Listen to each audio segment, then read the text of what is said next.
Assalamu alaikum wa rahmatullahi wa barakatuh. To build a nation, to build an umma, not necessarily you have to be the one who do it physically, or your name will be the one that is well known.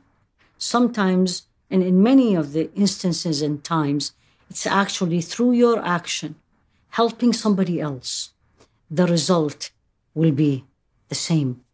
Meaning, people don't know you. People don't recognize you.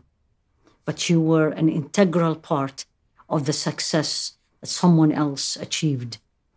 And in the sight of Allah subhanahu wa ta'ala, you will get the same reward. This actually applies to a couple of the women in history. One of them is actually the mother of Imam Shafii. So who's Imam Shafii?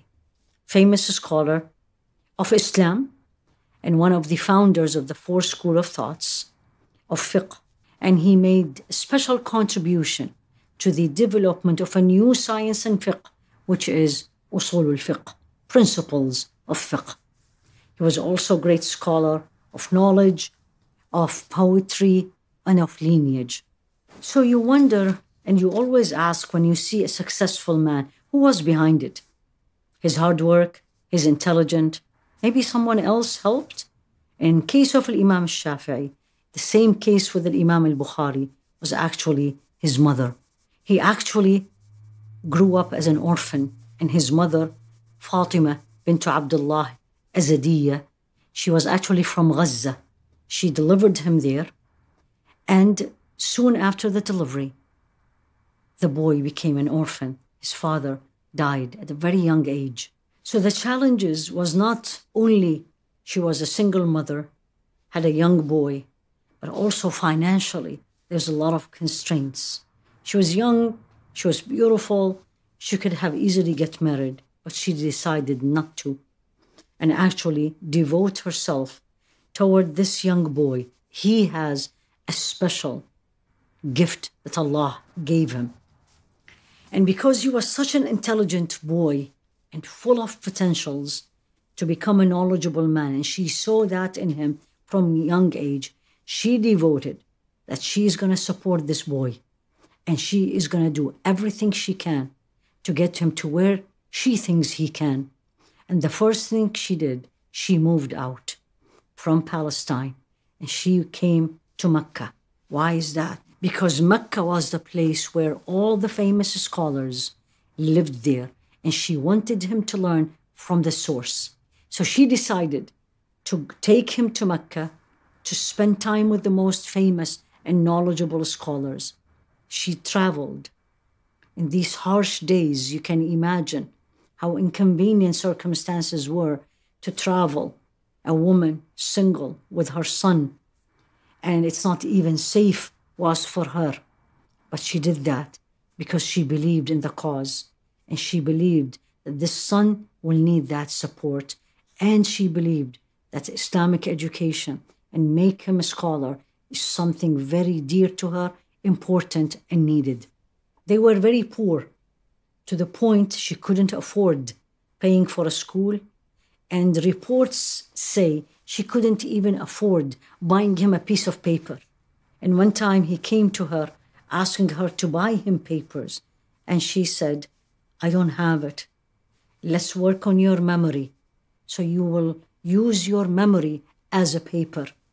And this is one of the uniqueness and extraordinary ability of Imam Shafii, that he was described as his memory as photographic memory. His mother, Fatima, as I said, doesn't have a lot of money, but she would collect whatever she can, and she will give him and help him. He complained one day to her that they are not taking him seriously because he is not a paid student. Subhanallah. So she advised him, look at the support a mother, and look at the impact a mother can do to a son. And she told him, you can do it. They will take you seriously. Show them your ability, extra ability. Help the other students so they see it in you. And didn't take that long. They did see that, and they accepted him with a full scholar. Imam Ibn Hajar say that Imam Shafii mother, Fatima, was one of the great worshippers of Allah. This is for all of us to learn. Extraordinary things comes from Allah, and we need to be connected to Him. So He bestowed this on us. Imam Ibn Hajar keeps saying she was the central role in Imam Shafi'i life as he grew up without his father. Her beautiful character affected him to be respectful to the female scholars, and he had female teachers, and he taught female students. Most famous narration of Imam Shafi'i mother was when she was with another woman, once invited by a judge to the court as a witness, and the judge divided them. And then she quoted a verse from the Quran, which is in Surah Al-Baqarah, that you cannot do that. We need two women witnesses. And he brought them back together. Teaches you and me that to bring up an educated scholars, I need to educate myself first. So the story of this woman, again, let's learn her name. Fatima bint Ubaydullah al-Azadiyah. It's a story of what? Story of struggle, true devotion, investment in the future, perseverance, and piety toward Allah subhanahu wa ta'ala.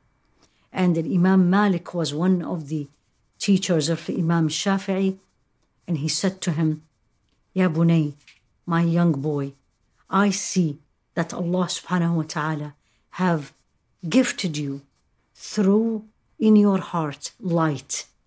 Don't extinguish this light with the darknesses of sins. The support of his mother, so the support of his teachers, ended up in the famous Imam Shafii we all know now.